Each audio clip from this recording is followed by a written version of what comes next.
Armed groups are intensifying their efforts to topple Eritrean government led by President Isaias Afwerki. Welcome to my views and news. Thanks for watching the channel.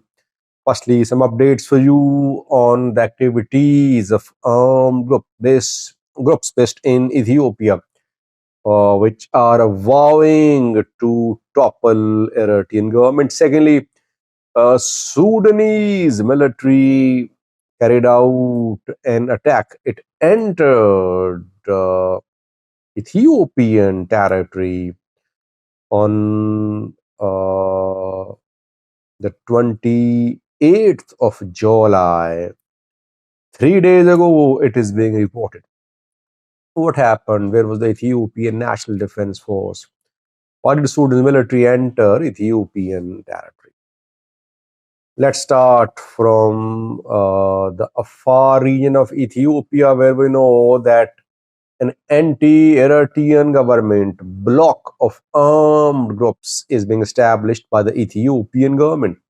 Several armed groups operating, they're holding meetings, meeting with the local elders, meeting with their party members, meeting with the Ethiopian military officials, meeting with the PP leaders to intensify their efforts to topple Eritrean government. Eritrea not sleeping, definitely. It's also training and arming and a far anti-prosperity party opposition group based in Eritrea, but basically it is from Ethiopia, led by Ibrahim Usman. Two conferences have been held in Samra Afar in the last few weeks, showing the activities of two armed groups in Ethiopia. Firstly, Rasado met in Samra. I did a video on that. I told you about Rasado's call.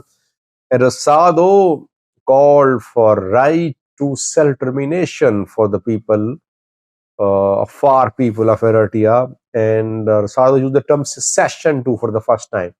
Let's see. Afar Democratic Organization held discussions for a few days in Samra, Afar. Then yesterday pictures came out again from Samra about the activities of another Eritrean opposition group, EANC, Eritrean Afar National Congress, has held a conference in Samra, Afar. The EANC spokesperson Ali Muhammad Omar talked to news sources and confirmed the activities of EANC in Samra, Afar. Gitashwarda was also seen yesterday with the EANC leaders in Addis Ababa. The EANC leaders who participated in the gathering in Samra called for right to self-determination. A similar call was made by Rasado.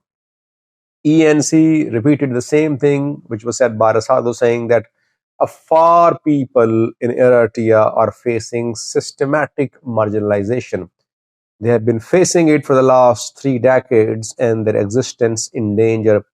Their culture, their identity are being denied. So this is a fight for the rights of Afar people. ENC claimed that Afar people in diaspora returning to be part of the armed struggle to topple Eritrean government. Are diaspora community members really returning? And they want to start an armed struggle from the Ethiopian Afar region. What Ethiopia is doing, is it just a flexing of muscles, or a full-fledged anti-Ethiopian government armed movement has begun? Well, it's more than flexing of muscles and less than start of a full-blown armed movement to topple Eritrean government. Abiy has been following a policy of controlled pressure on Eritrea. It wants to take extreme position diplomatically to force Eritrea to come to the table. because we know that talks are underway, mediated by Saudis between Ethiopia and Eritrea. The talks are definitely about sea access. Eritrea so far is not showing any flexibility, while Ethiopia is flexing its muscles, backing, training armed groups. Eritrea doing the same too, contacting Afars in Ethiopia, inviting them to come to Eritrea to start struggle against PP, in touch with TPL, with Fano. So both backing, training, proxies against each other. By the way, a far region is facing humanitarian issues. It has been facing these issues since war two. In recent months, the issues became worse. But no one is focused on solving humanitarian challenges in Afar. Rather, government wants to use the Afar soil against Eritrea. Afar elders, so far, they have not said a word. They are part of government's plan. They have been promised by the government that if Afar support Ethiopian government against Eritrea, Afars will have the right to determine their future. Will this promise be respected? Let's see what happens in future. Secondly, about Sudanese military entered Ethiopian territories on the 28th of July, reportedly. Several sources are confirming that the units of Sudanese military entered Silambar Kabale near Abdul Rafe on Ethiopia-Sudan border.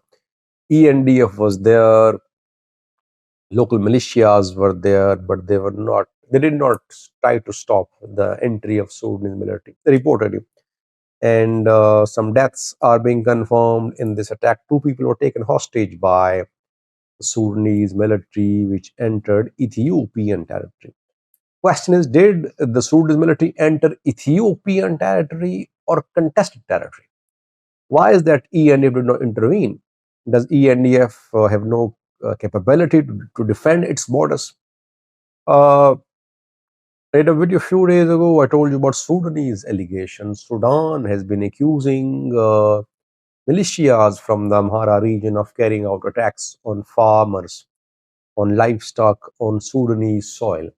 And some attacks did happen in recent weeks. In this season, generally these attacks intensify. So the two countries have been involved in a dispute over Al-Fashaga, Greater and Small Al-Fashaga, which has been under the control of Amhara farmers for decades. But Al-Fashaga is an internationally recognized part of Sudan. During Tigray war, Sudanese military retook Al-Fashaga. Sudanese government built a road connecting Al-Fashaga with other parts of eastern Sudan. And since then, Fashaga has been under Sudanese military control. Amhara farmers have been trying to retake control of Al-Fashaga. And military, obviously, Ethiopian military not happy with Sudanese military's control of Al-Fashaga. But Ethiopian military does not want to directly back Amhara militias in their attacks on Sudanese soil. Meanwhile, we know that Tigray fighters are also operating on Sudanese soil. Coordination between Tigray fighters and Sudanese military is being confirmed. Tigray, we have shown you pictures, videos in the past showing the activities of Tigray fighters on Sudanese soil. Tigray fighters are supporting Sudanese military against rapid support forces, and in return, they're getting support from Sudanese military, and they have been given some weapons too, which are being transported to Tigray through Eritrea, reportedly. Few days ago, some Sudanese sources claim that Tigray was providing manpower to Sudanese military in return of getting weapons from Sudanese military, and all that is happening through Eritrea. Eritrea is also part of the conflict in Sudan. It is backing, training, arming militias which are fighting on Al Burhan side against RSF. So since Tigray is now Eritrea's ally, Tigray is getting involved in Sudanese civil war. Thanks for watching.